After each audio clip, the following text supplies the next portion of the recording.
శ్రీకృష్ణ జగద్గురు పరబ్రహ్మణే నమః. ఓం నమో శ్రీ వేదవ్యాసాయ నమః. ఓం మద్గురు శ్రీ పూర్ణానంద స్వామినే నమః.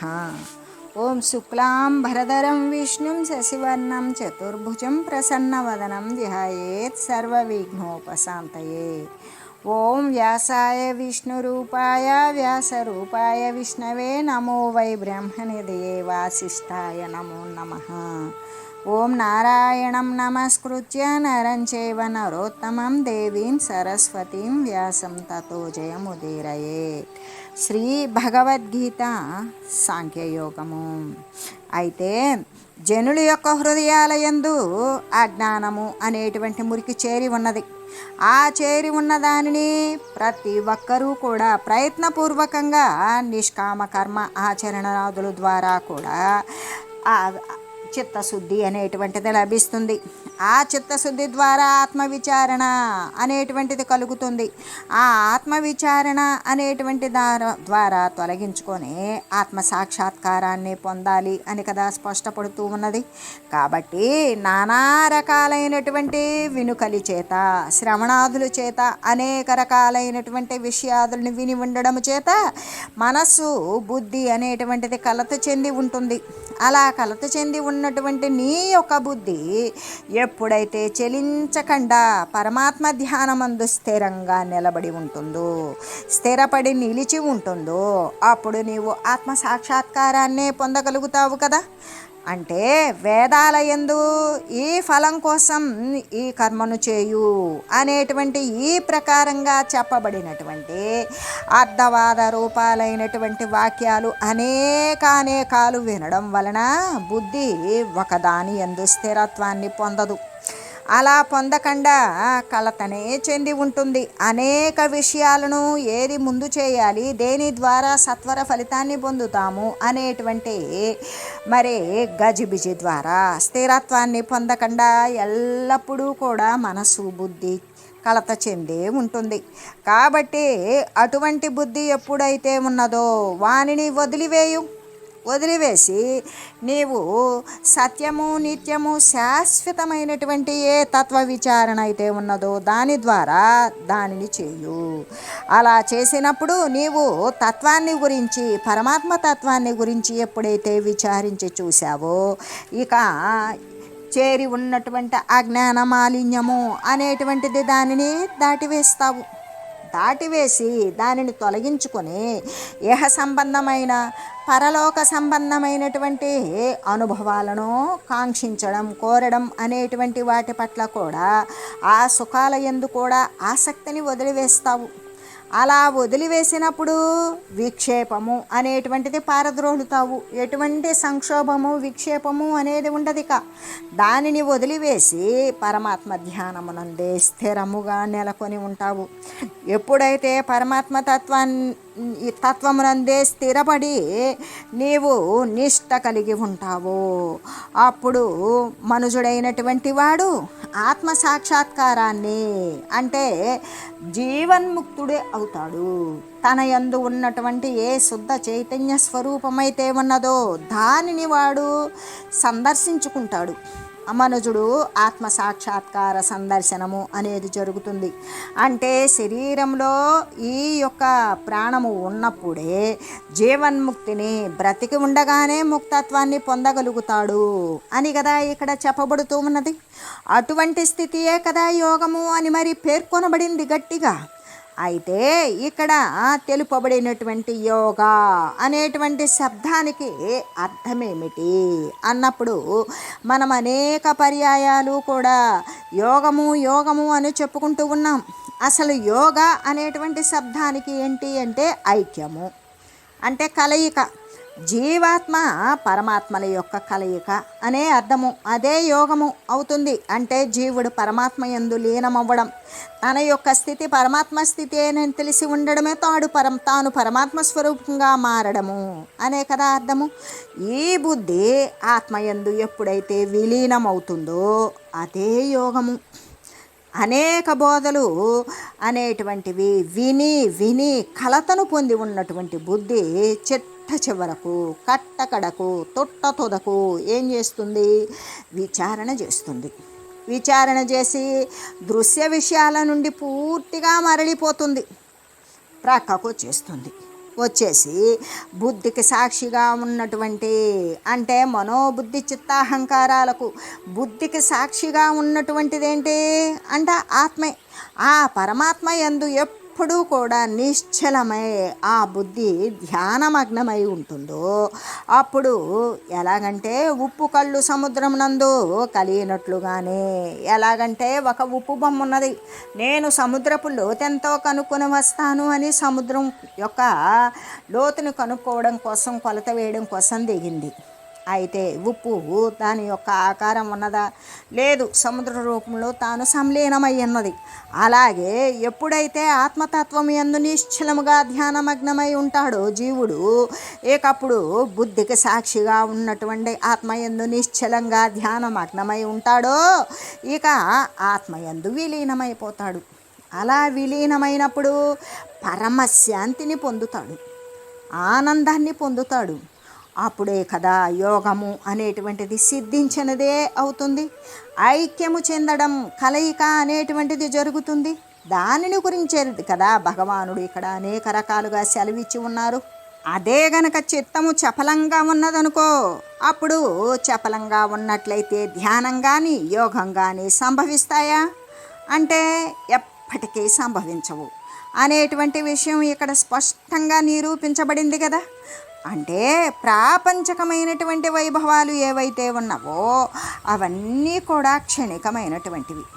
వాటిని నమ్ముకొనకుండా శాశ్వతమైనటువంటి సత్యమైన నిత్యమైన పరమాత్మ కొరకే ప్రయత్నిస్తూ ఉన్నప్పుడు త్వరలో ఆత్మానుభూతిని పొందుతారు కదా అనే కదా భగవానుడు ఇక్కడ సెలవిచ్చి ఉన్నారు అనేటువంటి విషయాన్ని పురస్కరించుకొని నేను ఇప్పుడు మీకు ఒక విషయాన్ని తెలియజేస్తాను. పూర్వంలో భోజరాజు అనేటువంటి గొప్ప రాజు ఉండేవాడు. అతడు ధార్మికమైనటువంటి హృదయం కలిగిన వాడు, అద్భుత శీల సంపన్నుడు కూడా, మహాపండితుడయ్యి విరాజిల్లుచూ ఉన్నాడు. ఆయనకు లక్ష్మీ సరస్వతి అనే ఇద్దరు ఒకే చోట కూడి ఉన్నటువంటి సందర్భాలు ప్రపంచంలో చాలా అరుదుగా ఉంటాయి. లక్ష్మీ సంపన్నులో లేదా సరస్వతి పుత్రుడో అయి ఉంటారు. కానీ భోజరాజుకైతే లక్ష్మీ సరస్వతి ఇరువురు కూడా ఒక చోటే ఉండినటువంటి సందర్భాలు చాలా ఎక్కువగా ఉన్నాయి. భోజరాజుకు సంపదతో పాటు పాండిత్య ప్రకర్ష కూడా ఉండడం వల్ల ఆ యొక్క దేవతలు ఇద్దరూ కూడా చక్కని సమ్మేళనము అతని యందు గోచరిస్తూ ఉన్నది. అతని యొక్క ఆస్థానమునందు సదా పండితుల యొక్క ప్రాకాండుల చేత కూడా విద్యా వైదగ్ధ్యము తొణికిసలాడుతూ గొప్ప కవి పుంగవుల చేత కూడా కిటకిటలాడుతూ ఉంటుంది. ఎందరో కవీశ్వరులు విద్యావంతులు ఉంటారు. ఆ రాజు తన యొక్క ధనము చేత వారందరినీ కూడా కవులను విద్యావంతులను పోషిస్తూ ఉంటాడు. అష్టదిగ్గజాలు అతను కొలువునందే అధివసించి ఉంటారు అనేటువంటి విషయం అయితే సర్వులు ఎరిగినటువంటిదే. అటువంటి మహామహిమాన్వితుడైనటువంటి భోజరాజు యొక్క ఆస్థానమునందు ఆ రాజు యొక్క పరిపోషణం కింద ఉన్నటువంటి ఆ పండిత బృందంలో వేదశాస్త్ర పారంగతుడు, కవిత్వం చెప్పగలగడంలో మేటి, ఆసు కవిత్వమునందు ఆరుతేరినవాడు అయినటువంటి ఒక విద్వాంసుడు ఉన్నాడు. అతడు ప్రతి దినము కూడా రాజభవనానికి వస్తూ ఉంటాడు. రాజ సాన్నిధ్యంలో ఆయన యొక్క విద్యా వైదుష్యము ప్రకటిస్తూ ఉంటాడు. ఆ రాజు యొక్క మన్ననలను పొందుతూ ఉంటాడు. అతని యొక్క పోషణాధికాలన్నీ కూడా రాజే చూసుకుంటూ ఉంటాడు.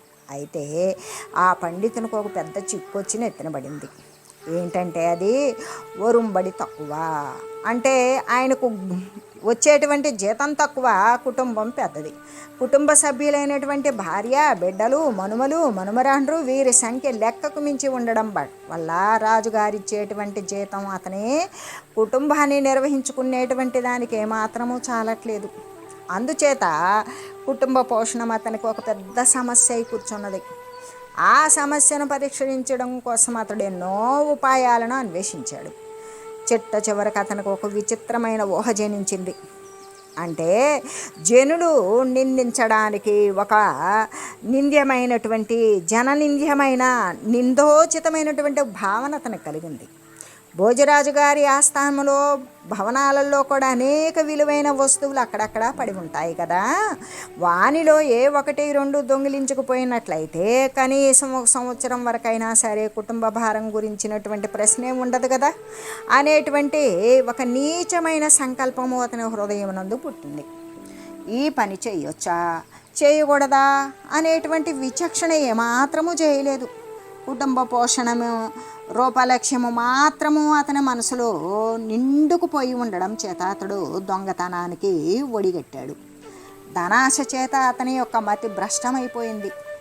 సమ్మోహాత్ స్మృతి విభ్రమ అని పరమాత్మ తెలియజేసినట్లుగానే అప్పుడు అతడు ఏం చేశాడు, మంచేది చెడేది అని దానిని గురించినటువంటి గుర్తునే కోల్పోయాడు. తన యొక్క దుష్ట సంకల్పాన్ని కార్యరంగంలో పెట్టాలి అని తలంచి ఆ పండితుడు ఒక రోజున రాత్రి అందరూ గాఢ నిద్రలో తన్మయులై ఉన్నారు. భోజరాజు గారి ప్రాసాదమందు ఆ భవనమనందు దొడ్డిదారి గుండా ప్రవేశించాడు. చాలా కాలము కూడా రాజాస్థానమునందు కొలువులో ఉన్నటువంటి వ్యక్తి కాబట్టి ఆ భవనాల మధ్య భాగంలో ఏ వస్తువు ఎక్కడ ఉన్నది అనేటువంటి పరిచయం బాగా ఉన్నటువంటి వాడు ఆ పండితుడు. అందుచేత ఒక సంచి చేతబట్టుకున్నాడు. విలువైన వస్తువులను దానిలో వేసుకోవడానికి సిద్ధపడుతూ ఉన్నాడు. మొట్టమొదట ఒక సువర్ణమైన ఒక బంగారు హారం ఒకటి కంటబడింది. ఆ తర్వాత అతని ఆనందానికి హద్దు లేదు. ఆహా, 6 నెలల భత్యం లభించింది కదా అని సంబరపడ్డాడు. ఆ అమూల్యమైన హారాన్ని తీసి సంచిలో వేస్తూ ఉండగా అతను సర్వశాస్త్ర పారంగతుడు కదా. ఆ పండితునికి ఆ క్షణంలోనే గరుడ పురాణంలోని ఒకానొక శ్లోకం జ్ఞాపకానికి వచ్చింది. బంగారాన్ని దొంగిలించేటువంటి వాడు 10,000 సంవత్సరాలు కుంభీపాక నరకంలో పడి నానాయాతనలు అనుభవించవలసి వస్తుంది అనేటువంటి శ్లోకం అర్థమై ఉన్నది అతనికి. చీచి, ఈ చిన్న వస్తువు కోసం ఇన్ని వేల సంవత్సరాలు మరి మిత్రులు అనుకూలురు, అంతేకాదు భావానుగుణ్యంగా వర్తించేటువంటి వారు నా బంధువులు చాలా ఉత్తములు, సత్పురుషులు, నా సేవకులు, నా ఆజ్ఞను అనుసరించి వర్తించేవారు. నా సేవ ఎందలి ఏనుగులు ఆనందంతో శబ్దాన్ని చేస్తూ ఉన్నాయి కాబట్టి గుర్రాలు సకిలించేటువంటి యుద్ధానికి సన్నద్ధాలై ఉన్నాయి. ఈ ప్రకారంగా తన రాజవైభవాన్ని స్మరిస్తూ కవీశ్వరుడు ఏం చేశాడు కాబట్టి తన భావాలను చీచి, ఈ చిన్న వస్తువు కోసం నేను ఇంత నరక బాధ అనుభవించవలసి వస్తుందే అని భయపడి వెంటనే ఆ బంగారు హారాన్ని క్రింద పడవేశాడు. వెంటనే మరలా కుటుంబ బాధ స్ఫురణకు వచ్చింది. ఏమైనా సరే ఈసారి తప్పక ఏదైనా ఒక విలువైనటువంటి వస్తువును అపహరించుకొని పోవలసిందే అనే కృతనిశ్చయంతో ఉన్నాడు. ఆ పక్కనే ఒక నవరత్న ఖచ్చిత ఆభరణం పడి ఉండడం చూశాడు. దానిని ఎత్తుకొని సంచిలో వేయసాగాడు. కానీ ఈసారి అతనికి మనుస్మృతిలోని ఒక శ్లోకం జ్ఞాపకానికి వచ్చింది. దొంగతనము మహాపాపము, అస్తేయము పరమధర్మము, దొంగతనము గావించువాడు రౌరవాది మహానరకాలను పొందుతాడు అని శ్లోకార్థం.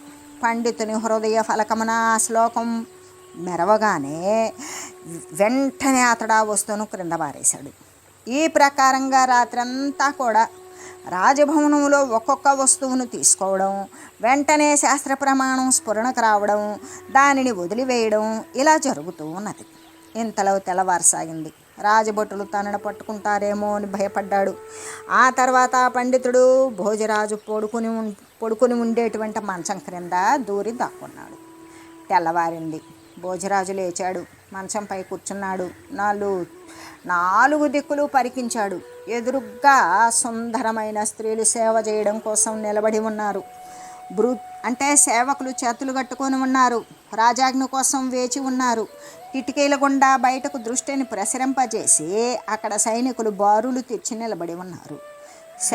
సైన్యంలో ఉన్నటువంటి ఏనుగులు గుర్రాలు బలిష్టాలై ఉత్సాహవంతాలై చూపడుతూ ఉన్నవి. ఇదంతా చూసి భోజరాజు భోజరాజు తన రాజవైభవాన్ని తలపోసుకొని సంబరపడుతూ తన భోగభాగ్యాలను చూసి మురిసిపోతూ ఆనందముతో తన్మయుడై తన తన్మయ స్థితి యందు ఈ శ్లోకాన్ని ఆసువుగా చెప్పాడు. చేతోహరా యువతయ సుహృదోనుకూలా సద్బాంధవా ప్రణయగిర్భిగిరిశ్చ భృత్యా గర్జంతి దంతి నివహాస్తరళాస్వరంగా అని ఈ ప్రకారంగా శ్లోకం యొక్క 3 పాదాలు అందరూ వినున్నట్లుగా పెద్దగా చెప్పాడు. 4వ పాదాన్ని కూడా పెద్దగా చెప్పబోతూ ఉన్నాడు. ఇంతవరకు చెప్పిన 3 భాగాల శ్లోకం యొక్క అర్థం ఏమిటి అంటే, ఆహా నా భాగ్యం ఎటువంటిది, నా కొలువునందు ఉన్న స్త్రీలు మహాసౌందర్యవంతులు, చిత్తాన్ని హరించేటువంటి వారు, నా మిత్రులు అనుకూలురు, మద్భావానుగుణ్యంగా వర్తించేటువంటి వారు, నా బంధువులు చాలా ఉత్తములు సత్పురుషులు, నా సేవకులు నా ఆజ్ఞానువర్తులు, నా సేవ యందలే ఏనుగులు ఆనందంతో శబ్దం చేస్తూ ఉన్నవి, గుర్రాలు సకిలిస్తూ ఉన్నవి, యుద్ధానికి సన్నద్ధాలై ఉన్నవి. ఈ ప్రకారంగా భోజరాజు తన రాజవైభవాన్ని స్మరిస్తూ కవీశ్వరుడు కాబట్టి తన భావాలను ఛందోబద్ధం చేసి శ్లోక రూపంగా చెబుతూ శ్లోకంలోని 3 పాదాలను పూర్తి చేసి 4వ పాదం చెప్పబోతూ ఉండగా రాజుగారి మంచం క్రింద దాగుకొని అంతా వింటూ ఉన్న కవిశేఖరుని కాసు కవిత్వం పొంగి పొరలింది. వెంటనే దానిని ఆపుకోలేక 4వ పాదాన్ని అతడే ఈ ప్రకారంగా పూరించి పెద్దగా చెప్పివేశాడు బిగ్గరగా. సమ్మీలనే నయనయోహ నహి కించిదస్తి, కన్ను మూసిన పిదప ఇవేవి ఉండవు అని ఆ పాదం యొక్క అర్థం. అంటే ఓ రాజా, నీ వైభవాన్ని చూసుకొని ఏమేమో సంబరపడుతూ ఉన్నావు. నీకున్న స్త్రీలు బంధువులు మిత్రులు సేవకులు సైనికులు ఏనుగులు గుర్రాలు లొట్టిపిట్టలు వీటన్నింటినీ తలుచుకొని మురిసిపోతూ ఉన్నావు. అవేవో కానీ గొప్పగా భావిస్తూ ఉన్నావు. ఇవన్నీ ఎన్నాళ్ళుంటాయి? కన్ను మూసిన తర్వాత అవన్నీ ఏమవుతాయి? మరణించిన వెనుక నీకు వానికి ఏమిటి సంబంధం? అటువంటి తాత్కాలికమైన క్షణికమైన అస్వర పదార్థాలను గురించి చిందులు త్రొక్కనేలా. ఇటువంటి అపూర్వ అర్థభావనతో కూడి వైరాగ్యాన్ని ఉద్బోధించినటువంటి వైరాగ్యోద్దీపకమైనటువంటి వాక్యం రాజునకు వెంటనే కనువిప్పు కలిగించింది. తన పొరపాటును రాజు గుర్తెరిగాడు. అశాశ్వతమైన దానిని శాశ్వతంగా తలంచాడు. ఆ తలంచడమే కదా ఆ పొరపాటు. ప్రాపంచిక వైభవాదులను గొప్పగా భావించడమే కదా ఆ పొరపాటు. భోగభాగ్యాలే శరణ్యాలు అని నమ్ముటయే కదా ఆ పొరపాటు. ఇక మీదట అటువంటి దోషము అట్టి అవివేకము తనకు కలుగకుండా ఉండేలాగున శాశ్వత వస్తువుకు పరమాత్మని నమ్ముకొని ప్రవర్తించేలాగున ఉండాలి అని రాజు కృతనిశ్చయుడయ్యాడు. ఇటువంటి మహత్తర వైరాగ్య ఉద్బోధక వాక్యాలను మంచం క్రింద నుండి ఎవరు చెప్పారో చూడాలండి అని సేవకులకు ఆజ్ఞాపించాడు. ఇంతలో మంచం క్రింద నుండి తన యొక్క ఆస్థానమునందు ఉన్నటువంటి కవిశేఖరుడు బయటకు వచ్చాడు. రాజు ఆశ్చర్యపడ్డాడు. జరిగిన వృత్తాంతమంతా అతని వలన తెలుసుకున్నాడు, విన్నాడు. పండితుని కుటుంబ పోషణార్థం కొంత ద్రవ్యాన్ని ఇచ్చాడు. భౌతికమైన ప్రపంచము సత్యమని నమ్మి ఉన్న తనకు ఒక శ్లోకపాదము చేత మనసు మార్చివేసి సత్యస్థితిని అవగాహన చేయింపజేసినటువంటి అతనికి తన కృతజ్ఞతలను తెలిపి పంపివేశాడు. కాబట్టి జనులైనటువంటి వారు దృశ్య పదార్థాల మీద మమత్వాన్ని వదలాలి. వానిని గొప్పగా తలంచనేకూడదు. శాశ్వత పరమాత్మని అన్వేషించి ధన్యులే అయ్యుదరుగాక. అంటే ప్రాపంచక వైభవాలు క్షణికములే. వానిని నమ్ముకొనకుండా శాశ్వతమైన పరమాత్మ కొరకే యత్నిస్తూ త్వరలో ఆత్మానుభూతిని పొందవలయును. కాబట్టి ఈ చిత్తము చపలముగా ఉన్నట్లయితే ధ్యానం కానీ యోగం కానీ సంభవించవు కదా. అలాగా సంభవించినప్పుడు ఇక్కడ స్పష్టంగా తెలియజేయబడింది. కాబట్టే నిశ్చల అచల అనేటువంటి 2 రకాలైనటువంటి విశేషణాలు కూడా చేర్చబడి ఉన్నవి. చేయి వణుకుచున్నచో లేకపోతే దారపు కొన సన్నగా లేనట్లయితే సూది రంధ్రమున ఆ దారము ప్రవేశిస్తుందా? ఇప్పుడు ఒక సూదిలోకి దారం ఎక్కించాలి, చేయి వణుకుతున్నా ఆ దారం సూది రంధ్రంలోకి ఎక్కదు. అది సూది రంధ్రం అనేటువంటిది దారపు కొన అనేటువంటిది సన్నగా చేయకుండా ఒత్తి ఆ దారం నలపకుండా ఆ సూది రంధ్రంలోకి ఎక్కించగలమా? ఎక్కించలేము. అట్లాగే చేయి వణుకుతూ ఉన్నా లేదా దారపు కొన సన్నగా లేకపోయినా సూది రంధ్రంలోకి ఆ దారం ఎలా ప్రవేశించదో అలాగే ఏకాగ్రత, నిర్విషయత్వము అంటే ఈ విషయ సంపదలు, విషయానుభవాలు, ఈ యొక్క అస్థిరమైనటువంటి విషయతత్వాలు అనేటువంటివి లేకుండా ఉండాలి. అలా లేకుండా ఉన్నప్పుడు మాత్రమే వానిది ఏకాగ్రతకు వస్తుంది. ఒక్కటే అయి ఉంటుంది. అగ్రతలో ఉన్నటువంటి ఆ పరమాత్మ తత్వమునందే బుద్ధి, మనస్సు అనేటువంటిది ఆత్మయందు ప్రవేశిస్తుంది. అదే లేకపోతే ఇప్పుడు చేయి వణుకుతున్నా సూది రంధ్రంలోకి దారం ఎక్కదు. మరి దారపు కొన నలపకపోయినా సన్నగా లేకపోయినా రంధ్రంలోకి ఎలా సూది రంధ్రంలోకి దారం ఎక్కదో అలాగే ఏకాగ్రత లేకపోయినా విషయాల పట్ల ఆసక్తి లేకుండా ఉండడం వలన అయినా కూడా విషయాల పట్ల ఆసక్తి లేకుండా ఉండడం వలన కూడా బుద్ధి ఇక ఆ మనసు ఆత్మయందు అనేటువంటిది ప్రవేశించదు. అంటే ఏకాగ్రత కలిగి ఉండాలి. విషయ సందర్భాలైనటువంటి విషయాలు అన్నీ కూడా వదిలివేయాలి అని చెబుతూ, కాబట్టి సాధకుడైనటువంటి వాడు శ్రవణం ఒకంత చేస్తాడు. అంటే ఒక్క భాగం చక్కగా శ్రద్ధగా సాధు మహనీయుల ద్వారా, సజ్జనుల ద్వారా సత్తు గురించి, ఆత్మతత్వ విచారణను గురించి ఒకంత శ్రవణం చేసినప్పుడు అది మళ్ళీ కూడా ఏం చేస్తాడు? తను ఒంటరిగా ఉన్నప్పుడు ఆ మహనీయుల ద్వారా పొందినటువంటి శ్రవణ విషయాన్ని మళ్ళీ మననంలోకి, గురుతులోకి తెచ్చుకుంటాడు. దాన్నే వింటాడు, మళ్ళీ మననంలోకి తెచ్చుకుంటాడు. ఈ విధంగా గురుతులోకి తెచ్చుకున్నటువంటి దానిని నిధిధ్యాసనము, తను దానిని ఆచరణలో పెడతాడు. అలా ఆచరణలో పెట్టి దాని ప్రకారం కొనసాగుతూ వచ్చినటువంటి అనుభవ సిద్ధి ఏదైతే ఉంటుందో ఆ విధంగా అనుభవ సిద్ధిని వాడు పొందాలి. ఆ విధమైనటువంటి శ్రవణము ఒకంత చేసి మననము, నిధిధ్యాసనములు అనేటువంటి కుటంగా చేయాలి. అంతేగాని కేవలం వినడానికే అలవాటు పడకూడదు. విన్నటువంటి విషయాన్ని గురించి గుర్తు తెచ్చుకొని దాని ప్రకారం వర్తిల్లుతూ ఉండాలి. అయితే ఇంకా కూడా శ్రవణముతోటే పని పూర్తి చేయరాదు. కొంతమంది ఏమనుకుంటారు, ఒక మంచి విషయం వినమన్నారు, వినేసాము, వినడంతో వాళ్ళ పని అయిపోయింది అనుకుంటారు. ఆ విన్నది ఎంతసేపు గుర్తుంటుంది అంటే మళ్ళీ మరునాడు ఈ ఉపన్యాస వచనాల కోసం మళ్ళీ వచ్చి వింటాడే కానీ దాని ప్రకారం గుర్తు తెచ్చుకొని దాని ప్రకారం అనుసరించడం అనేటువంటిది ఉండదు.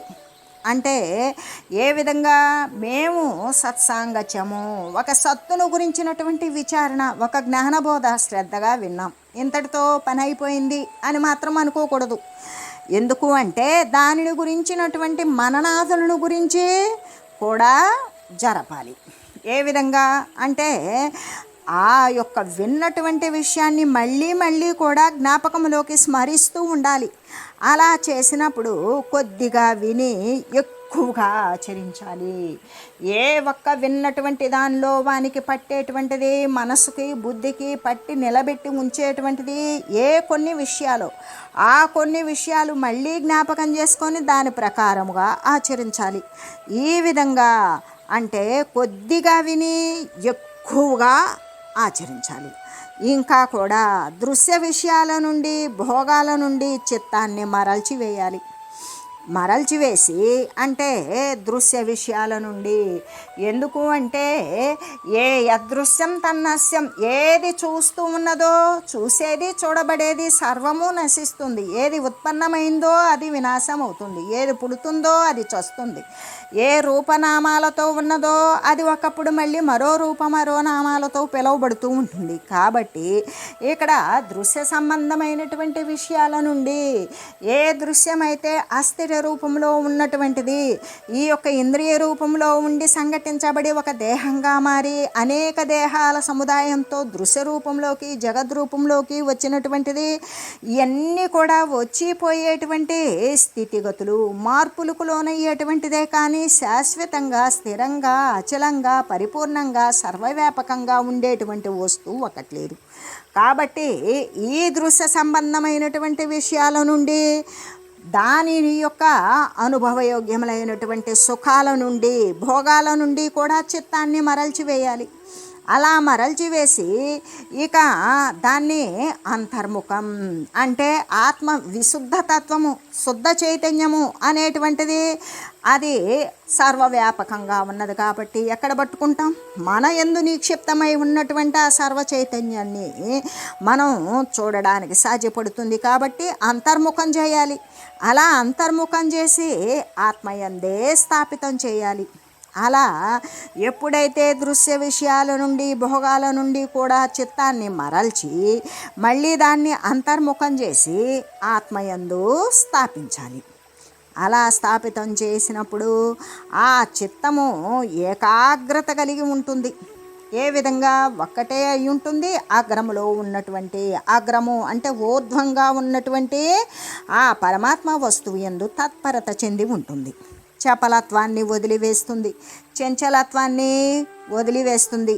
ఇక ఆ చపలత్వము చంచలత్వము వదిలివేసి ధ్యేయాకారము అంటే సర్వవ్యాపకమైనటువంటి ఆ పరమ నిరంజ్యోతి పరంజ్యోతి స్వరూపమైనటువంటి నిత్య నిరతిశయానంద పరమాత్మ తత్వమునందు ఆ ధ్యేయాకారమునందే ఏకాగ్రతతోటి నెలకొని ఉంటుంది అని తెలియజేస్తూ ఓం మంగళం పావన గీతా మాతా జయ మంగళం భక్తజనావని బంధ విమోచని భవభయహారిణి భవ్యదాయిని మంగళం. ఓం మంగళం శ్రీ కురుక్షేత్ర రణక్షోణీ విహారిణే పార్థసారథి రూపాయ గీతాచార్యాయ మంగళం. ఓం మంగళం మహత్.